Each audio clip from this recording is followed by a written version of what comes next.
शहबाज से यारी कैसे तुर्की को भारी पड़ चुकी है। भारत में हर तरफ तुर्की का विरोध हो रहा है और जो ये बॉयकॉट तुर्की मुहिम है ये रंग भी ला रही है। मैं एक एक करके सारी डिटेल्स आपको बताती हूं कि कैसे अब तुर्की को भारी नुकसान हो रहा है। भारत में तुर्की की कंपनी सेलेबी का लाइसेंस रद्द हो चुका है। जी हां, ये तुर्की के लिए बहुत बड़ा झटका है। आपको बताएं कि जो ये सेलेबी कंपनी है इसमें भारत में इसके 10,000 कर्मचारी काम करते हैं।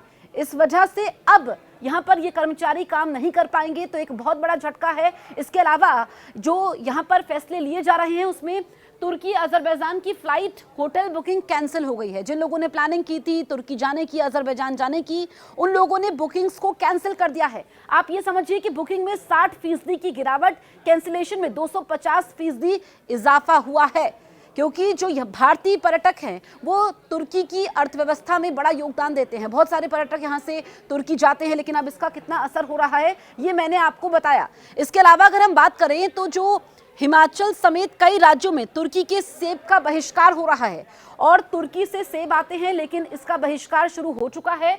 हर साल 821 करोड़ से ज्यादा का होता था आयात, अब इसको भी बड़ा झटका लग सकता है। जो बॉयकॉट तुर्की मुहिम है इसका असर देखने को मिल रहा है। एक एक करके बड़े फैसले भी यहां पर लिए जा रहे हैं।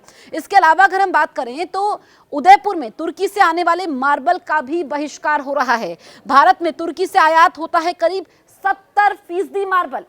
आप ये समझिए कि हर तरफ, यानी कि तुर्की से जो भी सामान आता है उसको नहीं लेना है। ये अब लोगों से अपील भी की जा रही है और इसका असर तो आप देख रहे हैं होना शुरू भी हो चुका है। इसके अलावा अगर हम आपको बताएं तो जेएनयू ने तुर्की की यूनिवर्सिटी से समझौता खत्म कर दिया है।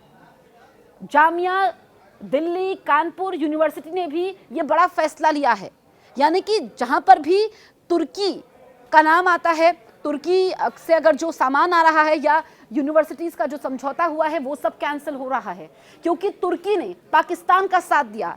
तुर्की ने भारत के हमले का विरोध किया, जो भारत ने पाकिस्तान में आतंकी ठिकानों को तबाह किया, जो एयरबेस को नुकसान पहुंचाया, उसकी तुर्की ने निंदा की। इस वजह से अब लोग कह रहे हैं कि दुश्मन का दोस्त भी दुश्मन होता है। यही वजह है कि एक एक करके हमने आपको सारे आंकड़े भी बताए कि किस तरीके से यहाँ पर जो बॉयकॉट तुर्की मुहिम है इसका असर हो रहा है और तुर्की को एक के बाद एक झटके भी लग रहे हैं। हालांकि तुर्की की तरफ से ये कहा गया कि यहाँ पर लोगों को आना चाहिए, हम सुरक्षा प्रदान करते हैं, लेकिन जिस तरीके से बुकिंग्स कैंसिल हो रही है, जो लोग तुर्की जा रहे थे उन्होंने अपने प्लान कैंसिल कर दिए हैं, तो इस वजह से तुर्की को बड़ा झटका लगा है। कोशिश यही है कि हर तरह से तुर्की का बॉयकॉट किया जाए।